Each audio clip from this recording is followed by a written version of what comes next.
끝나가고 있어요. 지금 이제 에스겔의 이 마지막 부분인 40장에서 48장까지 말씀을 공부하고 있습니다. 에스겔은 소망의 메시지라 그랬죠. 소망의 메시지라 그랬습니다. 에스겔이 이 바벨론으로 포로가 돼서 끌려왔죠. 30살이면 이제 제사장이 돼가지고 하나님의 제사장의 업무를 감당해야 되는 그런 사람이었는데 30세가 되기 전에 바벨론 군대 포로로 잡혀가지고 이 바벨론으로 끌려오게 돼서 제사장 노릇을 하지 못하고 그렇게 지내던 30번째 생일을 맞이하던 그날, 평소처럼 에스겔이 그발 강가에서 하나님 앞에 예배를 드리며 생일 감사 기도를 하고 있었을 거예요. 기도를 드릴 때 하나님께서 영광 중에 에스겔을 찾아오셨습니다.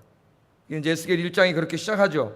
그래서 그 30세 제사장이 돼가지고 성전에 가서 제사를 드리는 이 예배를 집전해야 되는데 그 예배를 집전하지 못해서 몹시 속상하고 가슴 아프고 절망하고 있던 에스겔에게 하나님께서 영광 중에 찾아오셔가지고 에스겔을 위로해 주시는데, 이제 제사장으로서가 아니라 하나님께서 새로운 사명자로서 에스겔을 부르셔요. 누구로? 선지자로. 하나님의 예배를 집전하는 자에서 이제는 하나님의 말씀을 증거하는 자로 하나님이 에스겔을 부르십니다. 그리고 에스겔에게 파수꾼의 사명을 주셨죠. 그 성을 지키는 파수꾼의 사명을 주셨는데 어떻게 자기 조국을 지킵니까? 군대처럼 칼과 창과 활을 들고 자기 조국을 지키는 게 아니라 하나님의 말씀으로 자기 조국을 지키는 말씀의 파수꾼의 사명을 주셨어요. 그래서 이 에스겔의 전반부는 에스겔이 자기 죄짓고 사는 민족을 향하여 하나님의 메시지를 전하는 이야기로 주로 구성이 되어 있습니다. 우리가 쭉 이제까지 공부해 왔죠.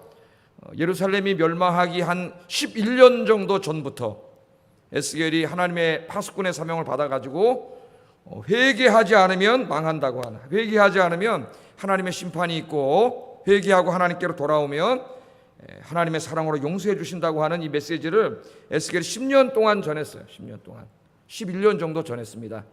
그런데 어떻게 했어요? 그들이 그 말씀을 듣고 회개했나요? 회개하지 않았어요. 끝까지 죄를 졌고 에스겔 8장에 보면 심지어는 하나님의 성전도 우상 숭배로 더럽혀놨습니다.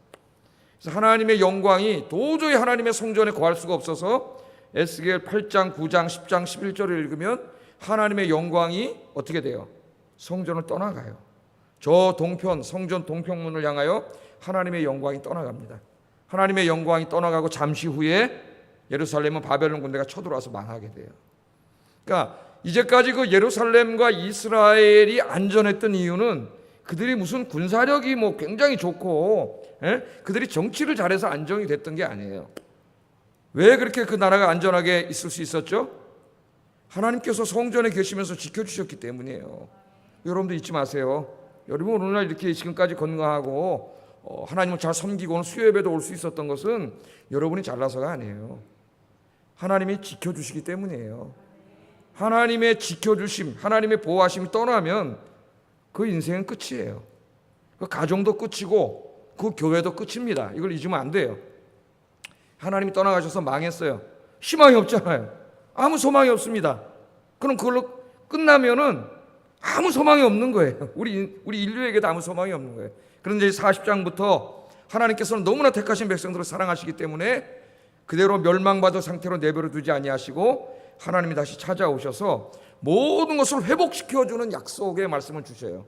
그게 이제 40장에서 48장의 말씀입니다. 이 죄악으로 오염된 인간의 세상과 온 땅을 하나님이 거룩한 땅으로 딱 새롭게 창조하시죠. 다 새롭게 창조하시고 그 땅의 한가운데에다가 하나님의 거룩한 새 성전을 지으세요. 하나님이 새 성전을 짓고 이 죄사함 받은 하나님의 백성들이 하나님의 성전에서 하나님을 다시 예배하게 되는 그 정말 위대한 그림으로 이 에스겔서가 마칩니다.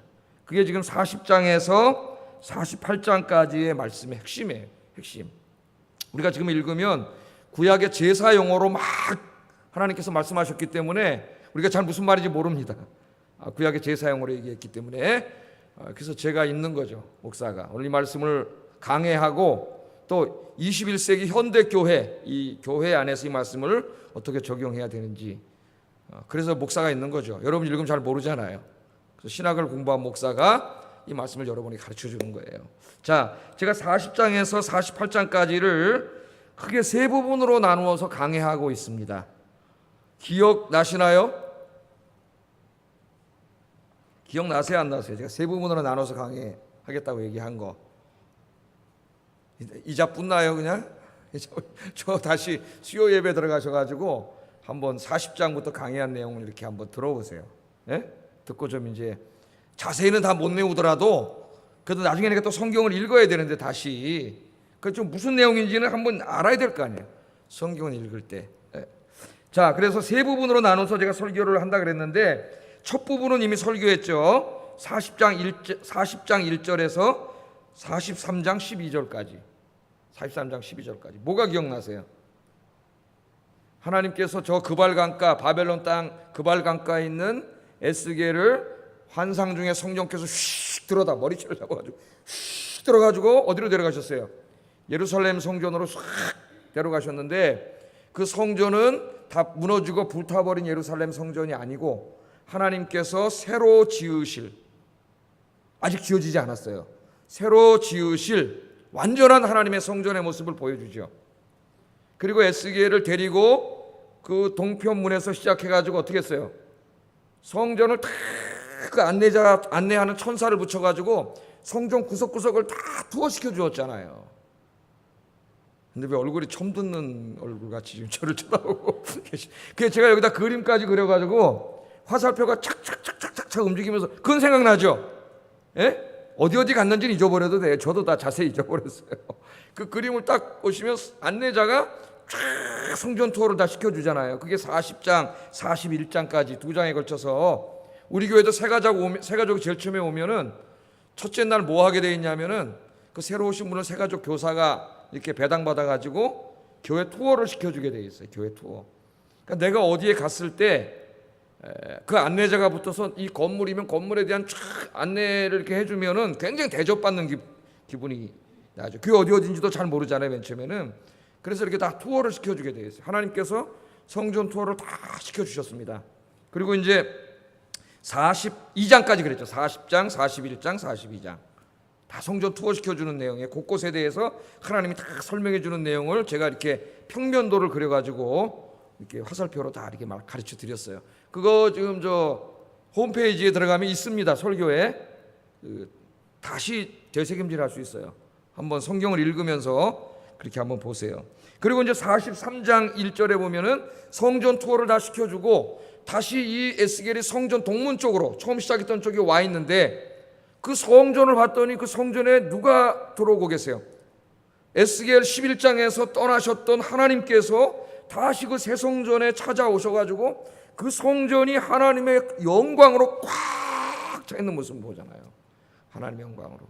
그래서 제가 이 부분을 강의하면서 하나님의 성전은 어떤 성전이 되어야 된다 그랬어요. 하나님의 영광이 임재해 있는 성전이 되어야 된다. 그래서 제가 말씀을 드리면서 우리 현대교회 적용하면서 우리 교회가 어떤 교회가 되어야 된다 그랬어요. 하나님의 영광이 임재해 계시는 성전이 되어야 되고 우리가 모여서 예배를 드릴 때마다 하나님의 영광이 가득 차 있는 하나님이 임재하시는 예배를 드려야 된다. 제가 이렇게 설교했잖아요. 기억나세요? 우리 아현교회가 그런 교회가 되기를 주의 이름으로 축복합니다. 자, 만일 우리가 이 공동체 안에서 죄를 짓고 다시 죄를 짓고 하나님보다 다른 것을 더 높이는 우상 숭배를 하고 하나님을 불편하게 하면 하나님의 영광이 그 공동체를 떠난다 그랬습니다. 그래서 오늘날 하나님의 영광이 떠난 교회가 많다 그랬어요. 건물만 있고 사람이 모인다고 다 교회가 아니에요. 하나님이 영광 중에 계신 곳이 교회예요. 그래서 성전이에요. 성전. 하나님이 계시지 않으면 교회 예배당은 될 수 있을지 몰라도 예배당은 되지만은 성전은 될 수 없어요. 아무리 잘 지은 교회라고 할지라도 하나님이 영광 중에 임재하지 않으시면 그냥 예배당일 뿐이에요. 예배당. 여러분 우리 교회가 예배당이 되면 안 되겠죠? 예배당. 여기다 예배당 이렇게 써붙이면 되겠어요? 그럼 우리 교회 예배당만 됩니까? 이건 잘못된 것이에요. 잘 알지도 못하고 그때 예배당을 서로 붙여놓은 거예요. 저기다가. 이 교회가 예배당만 되면 되겠냐고요. 이 교회는 하나님의 성전이 돼야 돼요. 하나님의 성전이, 하나님의 영광이 임재해 계시는. 그건 누구에게 달렸어요?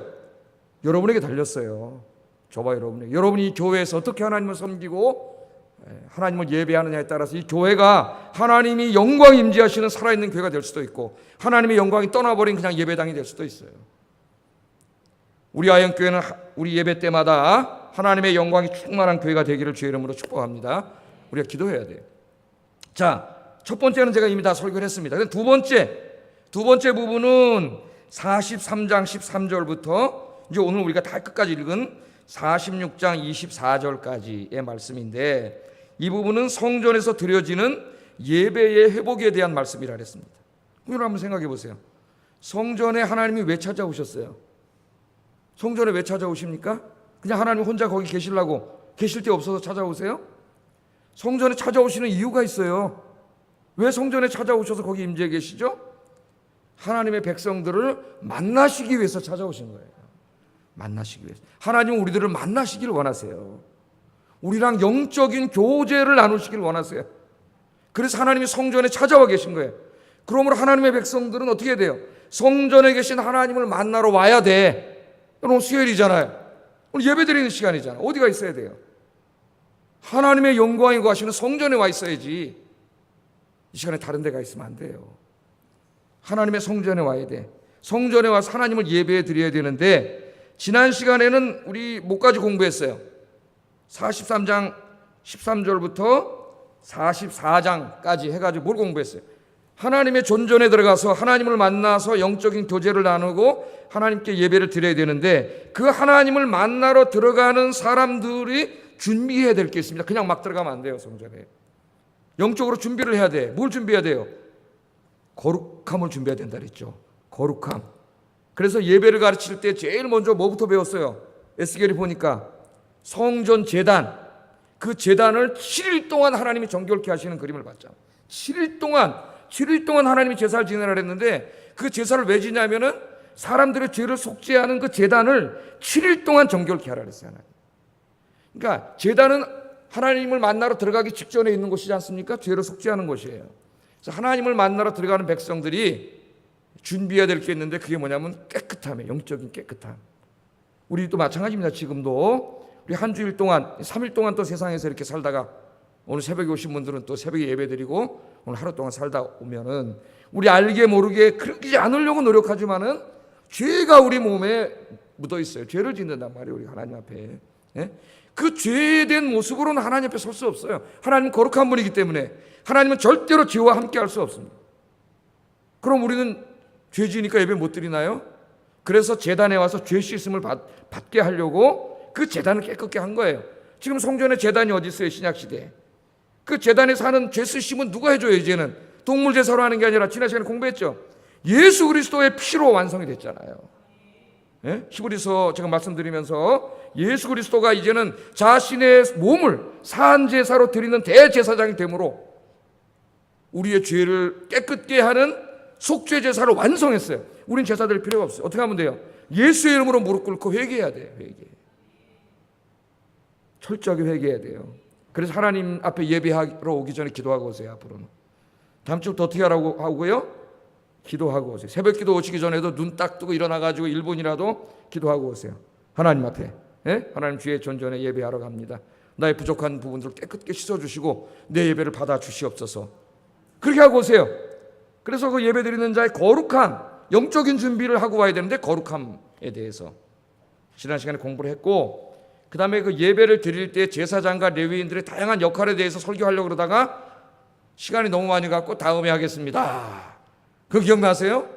그건 다 하지 않겠습니다. 오늘 거기 보면 제사장이 할 일과 레위인들이 해야 될 일과 교회에서 각자가 맡은 일들을 다 예배를 준비해야 되는데, 그건 좀 이따 한번 잠깐 섞어서 같이 이야기를 하겠어요. 오늘은 이제 어떤 부분이냐면은 그 하나님께서 기쁘시게 받으시는 예배의 그 뒷부분이죠. 뒷부분인데, 전반부에서는 영적인 준비인 거룩함에 대해서 공부했다면, 두 번째는 하나님이 기뻐하시는 예배를 우리가 드리기 위해서는 우리가 어떻게 예배하는 자들이 예배를 철저하게 준비해야 돼요.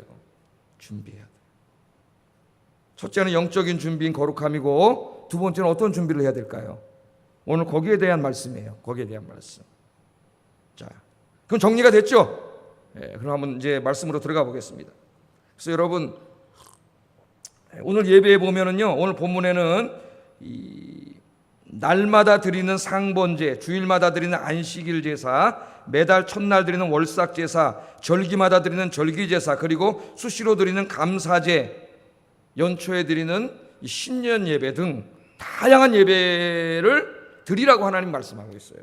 여기 이제 그 예배를 드릴 때 어떻게 드리는가가 자세히 하나님이 드릴 것인가를 가르치고 있습니다. 제물은 뭐로 드리고 어떻게 하고 딱 나가고, 이 성전에 들어올 때는 뭐 남문으로 들어왔다 북문으로 나가고, 북문으로 들어온 사람 남문으로 나가고, 이런 걸 상세하게 다 하나님 가르쳐 주셨어요. 그래서 여러분이 앞으로 드리는 예배가 영적으로 준비되는 예배일 뿐만 아니라 또 하나님이 기뻐하시는 예배가 되기 위해서 다른 부분들도 철저하게 준비하는 예배가 되기를 주의 이름으로 축복합니다. 자, 가장 먼저 이제 살펴볼 주제가 바로 이 예배의 준비입니다. 예배의 준비.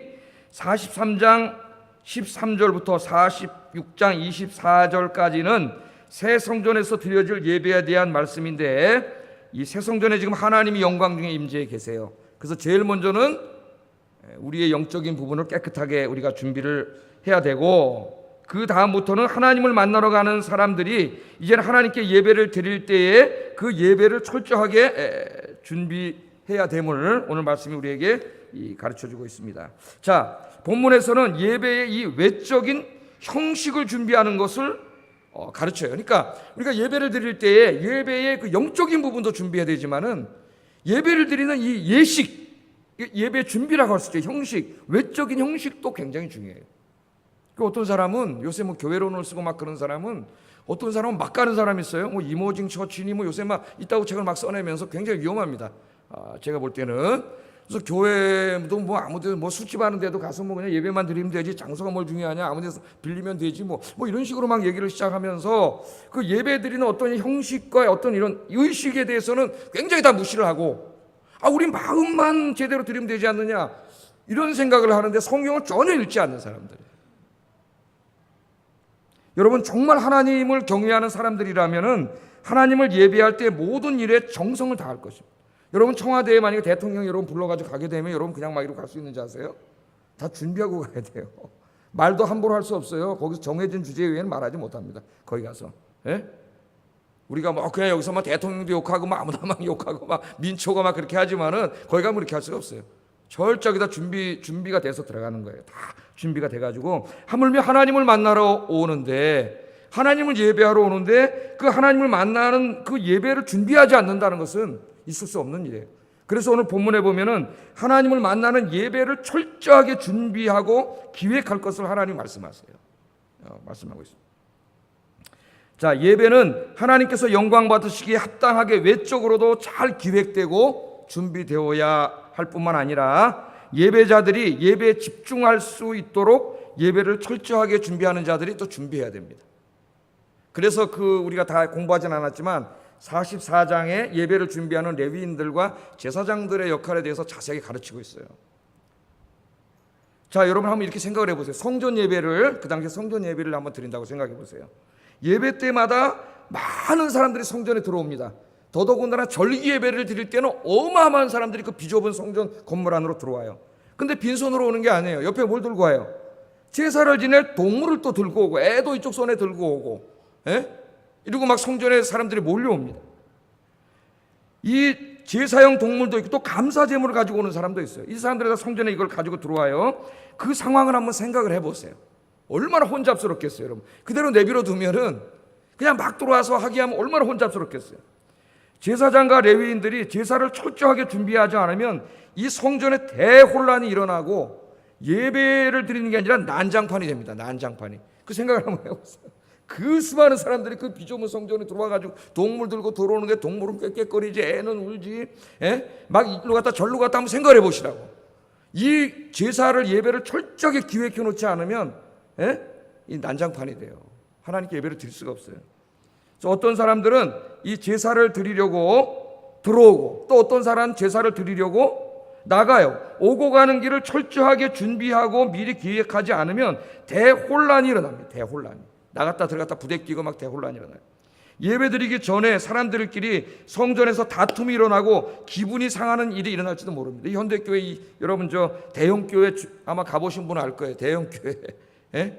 대형교회 주일 예배 1부, 2부, 3부, 4부, 5부 막 드리는 예배를 가보시면은 정말 장난이 아닙니다. 들어가고 나가고 대문에서부터 부딪히고 주차장에서부터 차 빼고 들어가고 난리 전쟁이에요. 매 주일마다 전쟁. 예배 드리러 갔다가 주차장에서부터 시험 들어가지고 교회 집에 가버린 사람들 있어요. 이게 잘 준비되지 않으면 예배를 드리러 왔다 마음 상하고 화가 나고 분통이 터지고 남 욕하고 이렇게 돌아갈 수가 있어요. 그걸 한번 여러분 우리가 잘 생각해 보면은 금방 이해가 될 겁니다. 그래서 오늘 이 말씀에 보면은 잘 준비를 해요. 예배자들이 뭐라 그래요? 남쪽으로 들어오면은 다시 돌아가지 못해요. 남문으로 들어온 사람들은 제사를 지내고 북문으로 나가게 해놨고, 북문으로 들어온 사람은 제사를 지내고 남문으로 나가도록 이 들어오고 나가는 것부터 철저하게 준비합니다. 46장 우리 몇 구절만 한번 읽어보겠어요. 46장 9절 읽어보겠습니다. 시작.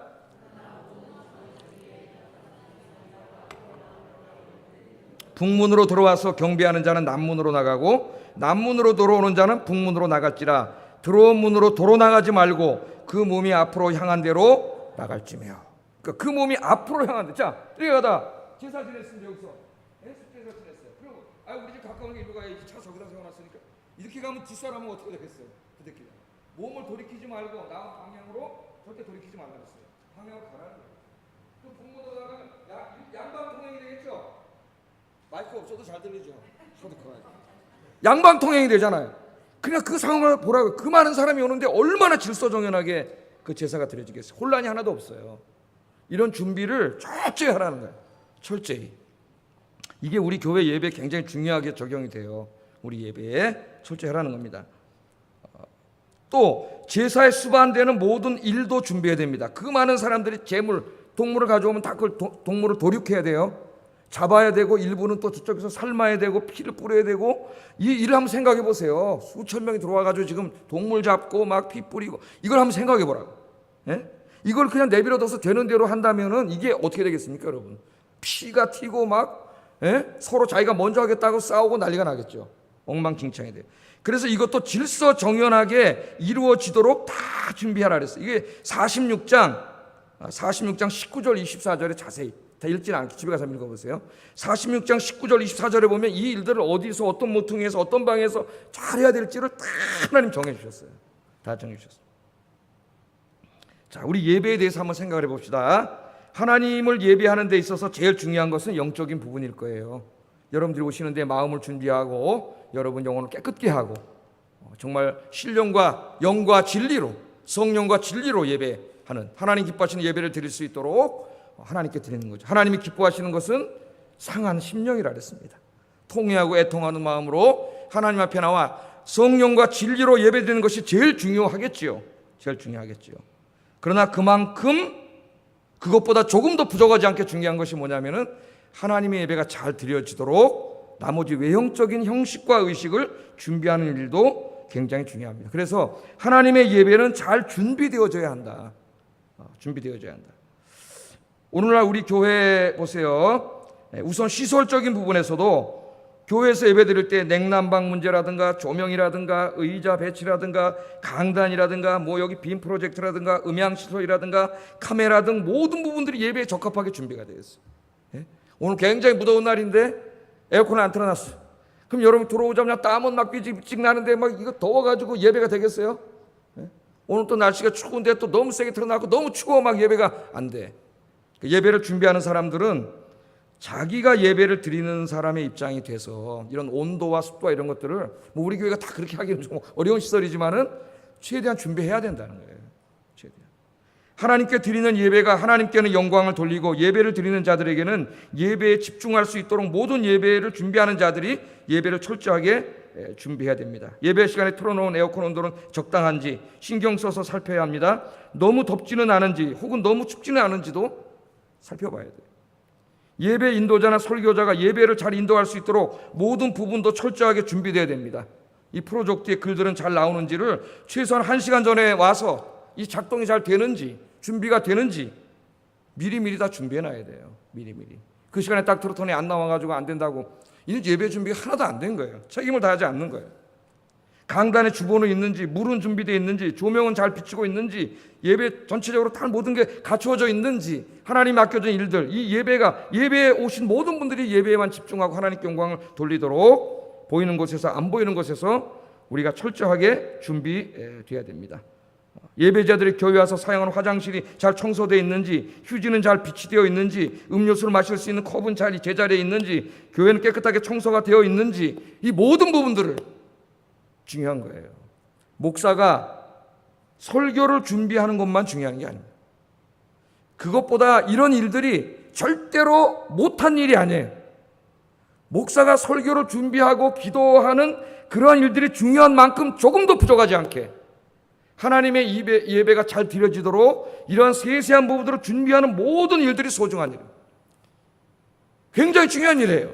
설교를 준비하는 저만큼 똑같이 중요하다니까요. 이 모든 일들이 지금도 그렇게 다 안 보이는 곳에서 열심히 하는 분들이 준비를 하기 때문에 그냥 우리 와서 이렇게 앉아있지만은 예배가 드려지는 거예요. 드려지는 거예요. 그래서 이런 부분들을 잘 준비하고 예배를 드림에 있어서도 찬양을 인도하는 분들은 찬양을 말씀과 예배에 맞게 잘 준비해야 되고 성가대는 충분한 성가대원의 참석과 은혜로운 찬양을 잘 준비해야 돼요. 근데 우리 수요 예배 찬양대 보면 좀 마음이 아파요. 지금 하나님 마음이 아플 텐데 하여튼 여러 번 얘기를 했는데도 순종하지 않는 여러분 어떻게 될지 모르겠습니다. 네? 다 준비를 해야 돼요. 오늘 본문을 우리가 읽어보세요. 하나님께서는 에스겔에게 하나님께 드려지는 예배를 위하여 아주 세밀한 부분까지 철저하게 준비하도록 지시했어요. 물론 제사용으로 지시했기 때문에 우리하고는 문자적으로는 다 해당되지 않지만 우리가 이것을 제가 지금 문자적으로 풀어서 적용을 했습니다. 왜 이렇게 하나님이 예배를 드리는데 각 예배마다 이렇게 상세하게 말씀을 하셨는가? 바로 예배가 질서 있게 하나님께 은혜롭게 잘 드려질 수 있도록 하나님이 준비하라고 하신 거예요. 그래서 이제 우리가 예배를 드릴 때 이 영적인 부분뿐만 아니라 예배를 준비하는 모든 부분들 우리가 준비해야 될 것, 또 여러분이 준비해야 될 것 모든 부분들을 잘 준비해서 하나님께는 영광을 돌리고 여러분들은 큰 은혜를 받는 그런 예배가 되도록 예배 준비에 영적인 준비와 모든 외형적 형식적 준비에 최선을 다하는 저와 여러분 되시기를 주의 이름으로 축복합니다. 자, 두 번째 하나님이 기뻐하시는 예배를 드리기 위해서 우리가 어떻게 되느냐. 오늘 본문을 자세히 읽어보면은요 좀 이상한 게 나와요. 저도 굉장히 애먹었습니다. 이해하기 어려워서. 이 본문을 자세하게 읽어보면 예배에 대한 대부분의 가르침들이 통치자들과 깊이 연관이 되어서 나와요. 그래서 아니 예배를 가르치는데 왜 이렇게 통치자에 대한 얘기가 계속 나오지? 여러분 오늘 같이 읽었잖아요. 지금 예배를 드릴 때마다 뭐 초하루 예배, 안식일 예배, 절기 예배를 드릴 때마다 꼭 누가 나와요? 통치자, 군주, 왕. 이거 다 똑같은 낫이라는 말인데 우리말로 왜 이렇게 다르게 번역했는지 이해를 할 수가 없어요. 다 똑같은 말, 헷갈리게 만들어놨어요. 그래서 다 똑같은 말이에요. 다 똑같은 말.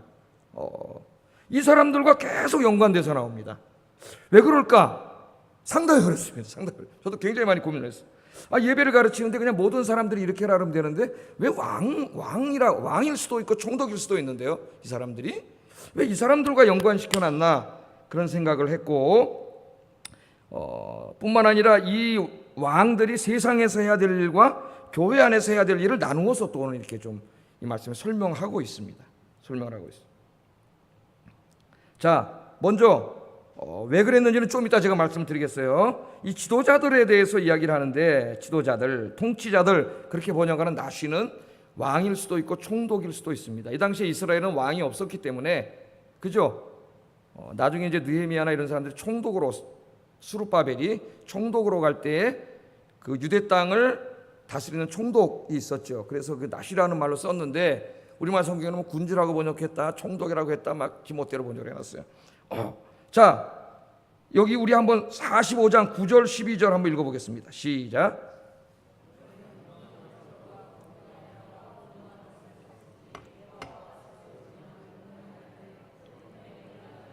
왜 첨서부터 안 써놨나? 첨서부터 주 여호와께서 이같이 말씀하셨느니라. 이스라엘의 통치자들아 너희에게 만족하니라. 너희는 포악과 겁탈을 제거하여 버리고 정의와 공의를 행하며 내 백성에게 속여 빼앗는 것을 그칠지니라. 주 여호와의 말씀이니라. 아마 그 다음부터 이제 말씀이 나온 것 같은데 너희는 공정한 저울과 공정한 에바와 공정한 밭을 쓸지니 에바와 밭은 그 용량을 동일하게 하되 호멜의 용량을 따라 밭은 10분의 1 호멜을 담게 하고 에바도 10분의 1 호멜을 담게 할 것이며 세겔은 20계라니 20세겔과 25세겔과 15세겔로 너희 만회가 되게 하라. 뭐 무슨 말인지 하나도 모르겠어요.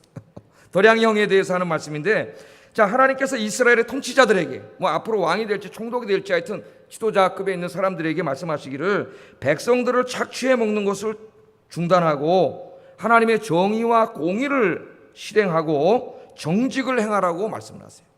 그러니까 예배를 가르치는 문맥에서 갑자기 사회 정의의 문맥으로 갑자기 여기 나옵니다.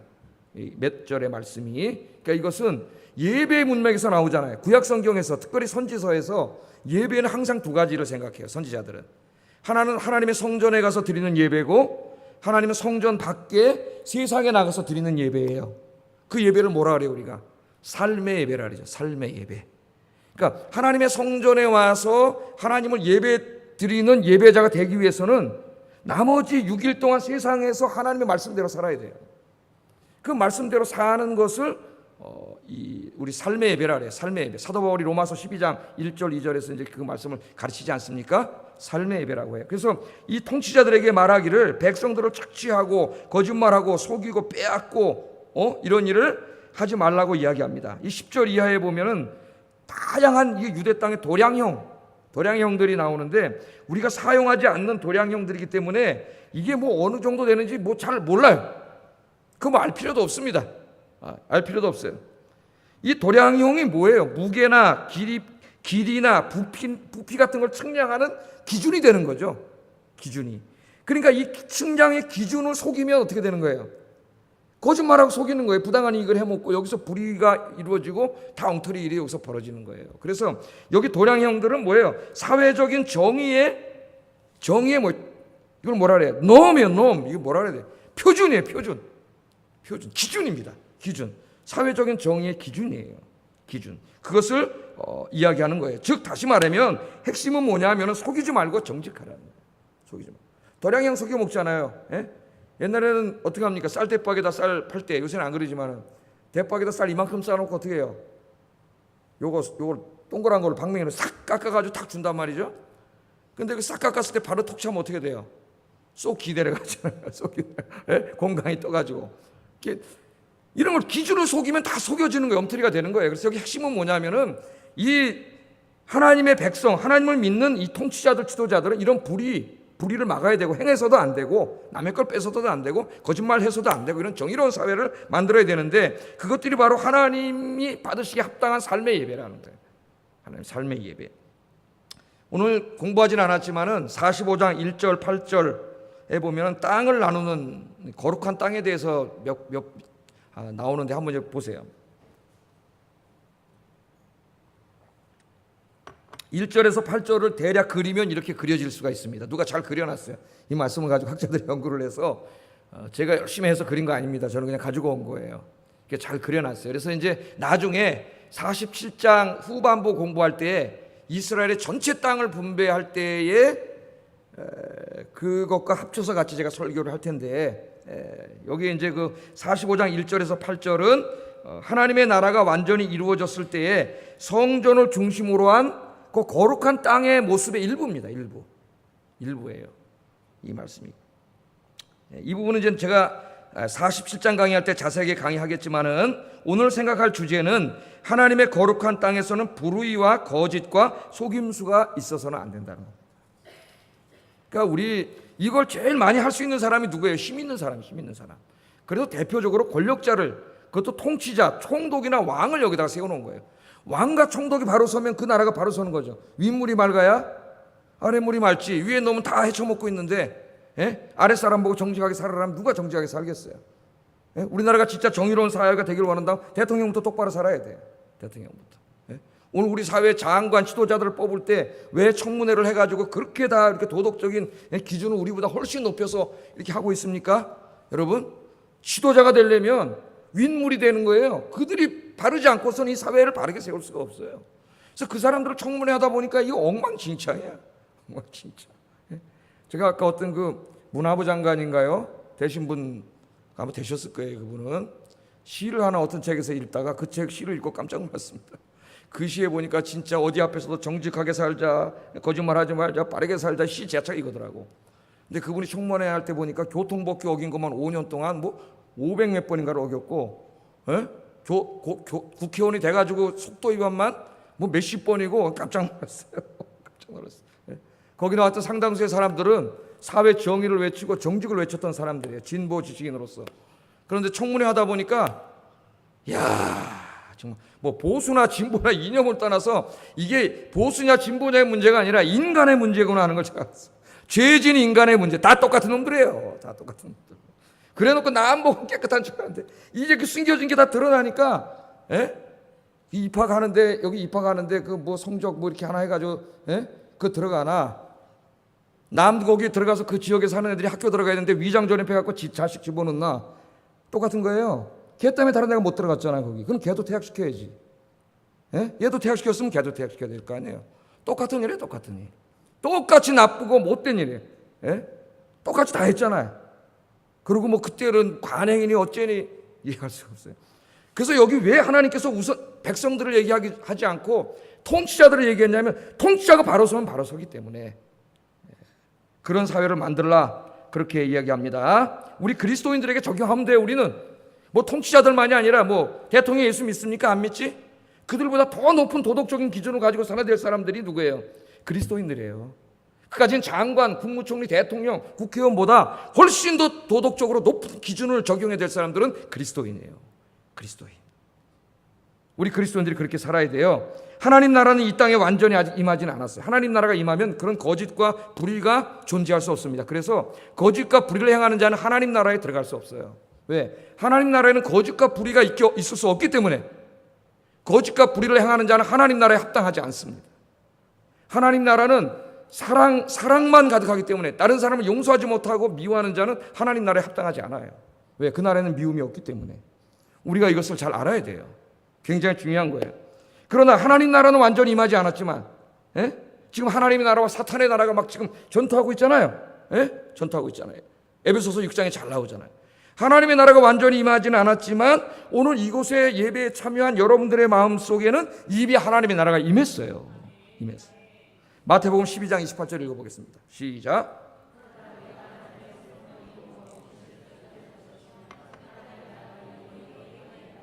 아멘.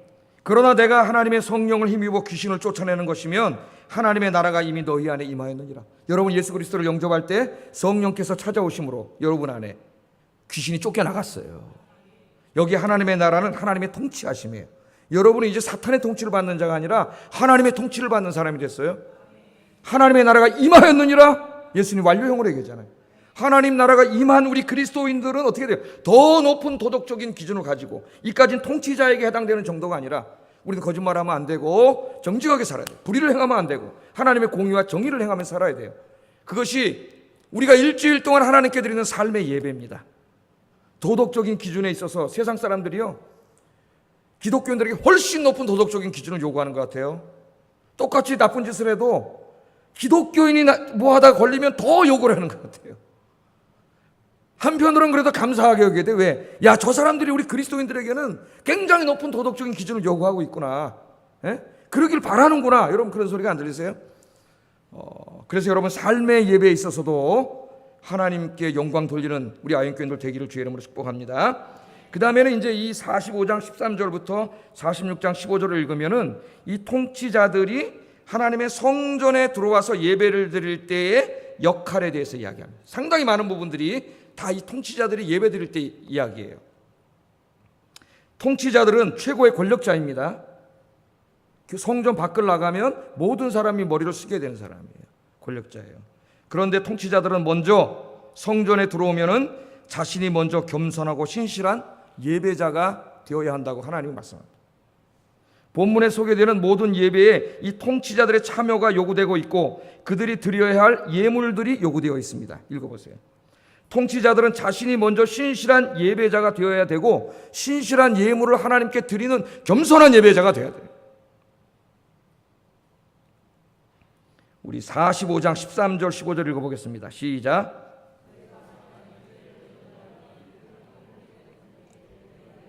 보리의 한 호멜에서도 6분의 1 레바를 드리며 기름은 정한 규례대로 한 고로에서 10분의 1 밭을 드릴지니 기름의 밭으로 말하면 한 고로는 10밭 곧 한 호멜이며 10밭은 한 호멜이라. 또 이스라엘의 윤택한 초장의 가축대 200마리에서는 어린 양 한 마리를 드릴 것이라. 백성을 속죄하기 위하여 이것들을 소제와 번제와 감사 제물로 삼을지니라. 주 여호와의 말씀이니라. 아멘. 통치자들이 드려야 될 예물에 대해서 이야기를 하고 있습니다. 그래서 통치자들은 예배를 드려 성전에 들어오면은 누구보다도 겸손하게 무릎 꿇고 하나님을 예배할 뿐만 아니라 겸손하게 하나님께 드려야 될 감사 예물을 드려야 돼요.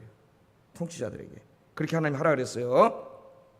자, 인간 통치자들은 성전 바깥에서는 백성들로부터 예물을 받는 권력자들입니다. 왕한테 잘 보이려고 막 최고 진상품들을 갖다 바치잖아요. 그 옛날에 왕들은 이천에서 나는 쌀을 먹고 어디서 나는 인삼을 먹고 왕에게 막 갖다 바치고, 왕이 아니더라 권문 세가만 돼도 막 그 뇌물을 바치려고 둘을 쓰고 우리나라가 이랬다고요. 그런 사람이에요, 이 왕이. 그러나 하나님의 성전에 들어오면 그 왕 역시 만왕의 왕이신 하나님 앞에 한 마리의 어린 양에 불과합니다. 통치자들은 자기 자신의 예물만 드려서는 안 되고, 또한 통치자들은 성전 예배에 참석할 때 자신을 위한 예물뿐만 아니라 나머지 온 백성들을 위한 예물도 드리라 그랬습니다. 45장 17절 읽어보겠어요. 시작.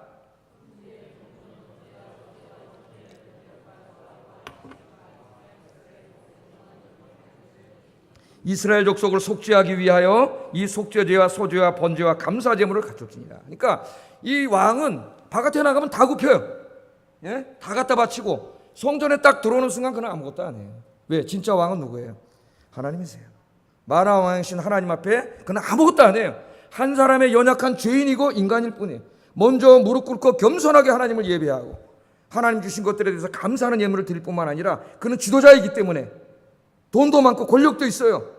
그래서 자기를 위한 예물뿐만 아니라 성전 예배에 필요한 많은 것들을 그는 하나님께 드려야 됩니다. 하나님께 드려야 돼요. 이 이야기가 45장 18절부터 46장 15절까지 읽으면 모든 예배에 다 그렇게 하라 그랬어요. 모든 예배, 안식일 예배, 월상 예배, 상번제, 매일 드린 예배, 다 이 예배, 절기 예배에 이 지도자는 자기만 위한 예물을 드리면 안 됩니다. 하나님 앞에 다 예물을 드려야 돼요.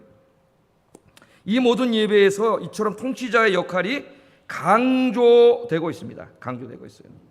통치자들은 성전 예배에 참석할 때 겸손하고 낮은 자세로 참석해야 합니다. 그가 왕이라 할지라도 권력자라 할지라도 하나님의 성전에서는 연약한 어린 양에 불과한 존재입니다.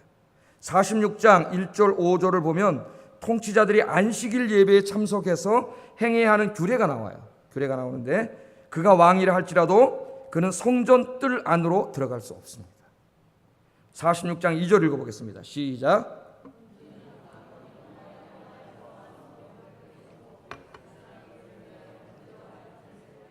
군주는 문 통로에서 예배한 후에 밖으로 나가고 그 문은 저녁까지 닫지 말 것이며, 왕은 성전 제사장이 제사를 행하는 것을 볼 수 있는 위치까지는 가서 예배를 드릴 수 있다 그랬어요.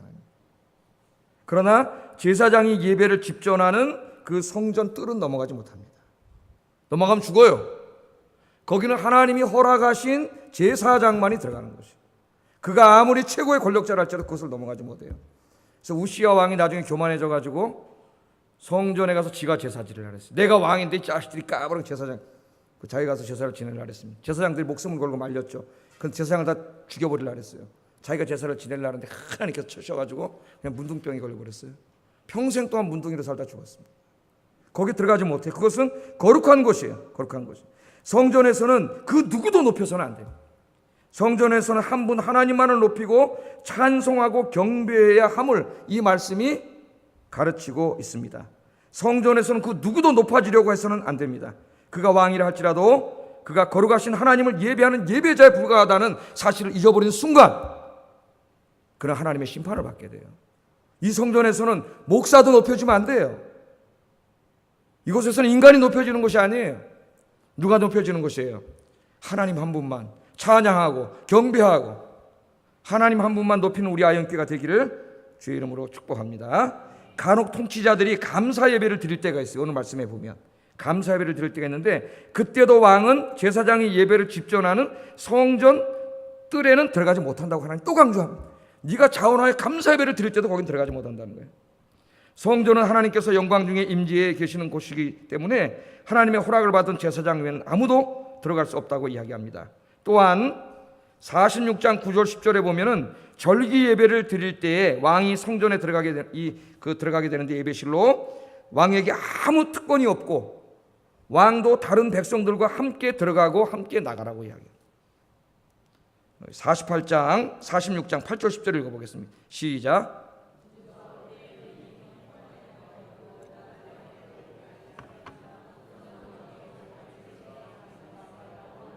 북문으로 들어와서 경배하는 자는 남문으로 나가고 남문으로 들어오는 자는 북문으로 나갈지라. 들어온 문으로 도로 나가지 말고 그 몸이 앞으로 향한 대로 나갈지라.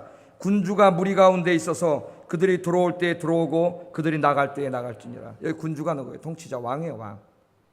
혼자 무슨 내가 왕이라고 탁 다른 문으로 들어가고 뭐 나야 감사 나 혼자 탁 들어가고 어림없어요. 하나님 앞에 예배하러 올 때는 똑같아.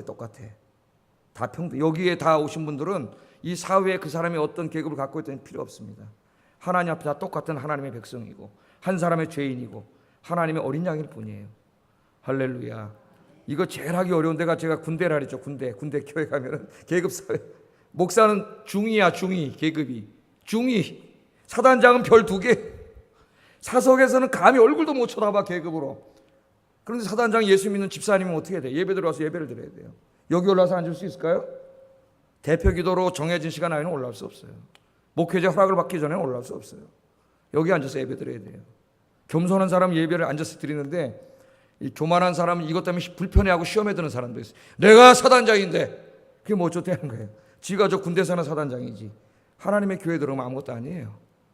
다 평등한 하나님의 자식이에요. 그래서 우리는 하나님의 전에 들어올 때는 다 겸손해야 돼. 겸손하게.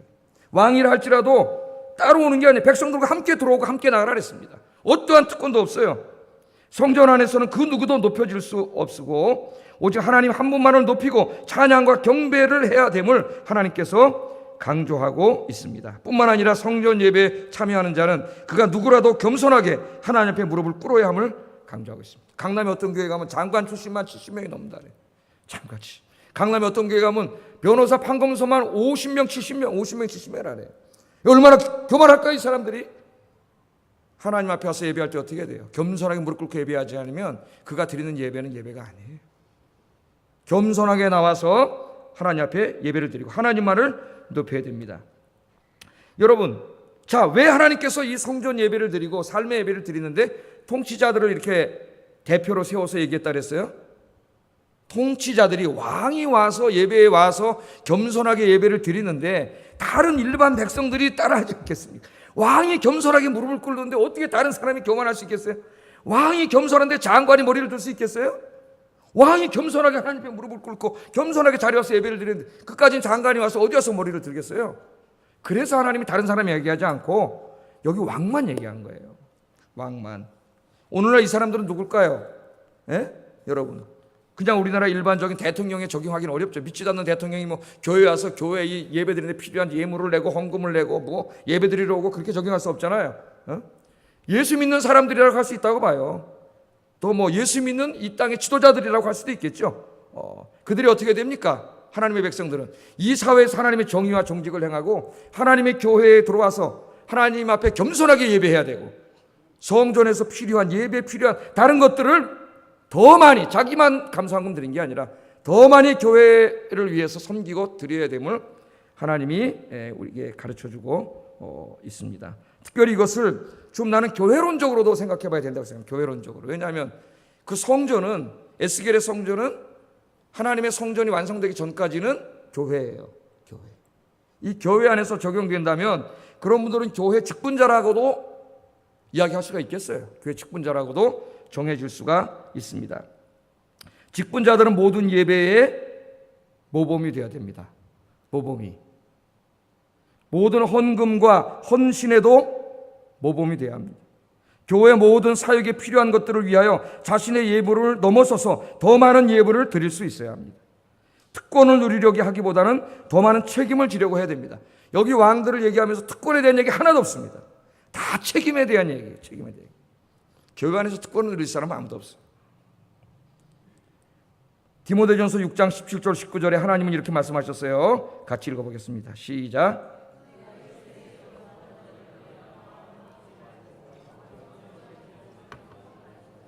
오직 우리에게 모든 것을 후히 주사 누리게 하시는 하나님께 두며 선을 행하고 선한 사업을 많이 하고 나누어 주기를 좋아하며 너그러운 자가 되게 하라. 이것이 장래에 자기를 위해 좋은 터를 쌓아 참된 생명을 취하는 것이니라.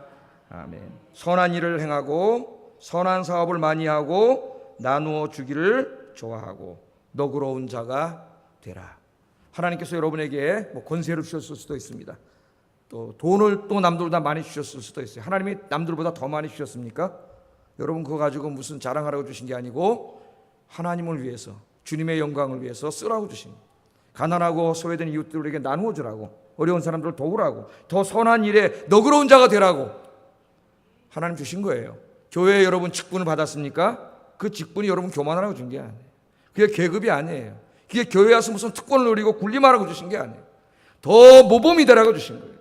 더 섬기라고 주신 거예요. 더 많이 헌신하라고 주신 거예요. 우리 교회 직분자들은 오늘 여기 하나님 주신 말씀대로 이렇게 섬기는 진정한 예배자들, 그런 분들이 되기를 주의 이름으로 축복합니다.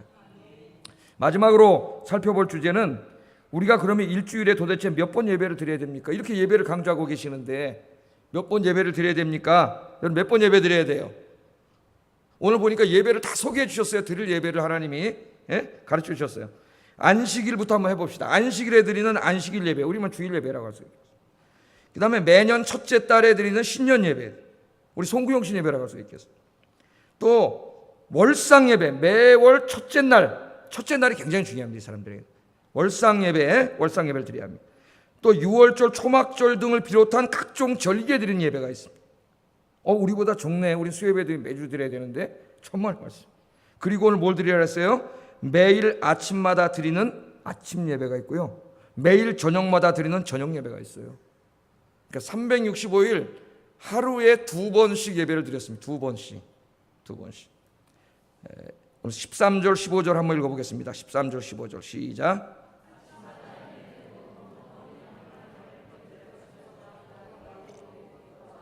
그것과 함께 드릴 소제를 갖추되 곧 밀가루 6분의 1 에바와 기름 3분의 1 흰을 섞을 것이니 이는 영원한 규례로 삼아 항상 나 여호와께 드릴 소제라. 이같이 아침마다 그 어린 양과 밀가루와 기름을 준비하여 항상 드리는 번제물로 삼을지니라. 아멘.